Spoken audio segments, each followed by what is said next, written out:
ചേച്ചിയുടെ ആർക്കെങ്കിലും ഷുഗറും പ്രഷറും അങ്ങോട്ടുണ്ടോ? ഈ പഞ്ചായത്തുകാർക്ക് വേറെയൊന്നും പണിയില്ലേ? നാട്ടുകാരെ പ്രഷറും ഷുഗറും നോക്കി നടക്കേ. അല്ലപ്പ ഇപ്പൊ ജീവിതശൈലി രോഗങ്ങളെല്ലാം നാട്ടില് കൂടി വരുന്നല്ലേ.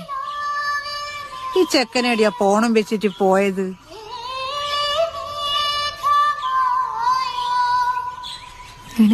മോള് പറഞ്ഞോ? അല്ല, ഈ ജീവിതശൈലി രോഗം. ആ പാട്ടൊന്നും മാറ്റായ എത്ര പറഞ്ഞാലും കേൾക്കൂല.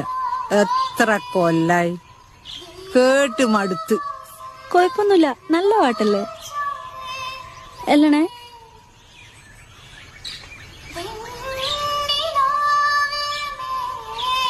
എനിക്കെന്താണ് പാട്ട് കേട്ടപ്പോ ഷോക്ക് അടിച്ച? ചേച്ചി ഞാൻ പാടിയതാ. നീ പാട്ടെല്ലാം പാടുവാ? ആ പണ്ട് 10ാം ക്ലാസ് പഠിക്കുമ്പോ. അതിനുശേഷം ഇപ്പൊ ഞാനാ പാട്ട് കേൾക്കുന്നത്. ഇല്ല എന്നെ അപ്പൊ അസ്ഥിക്ക് പിടിച്ച പ്രേമാണല്ലേ?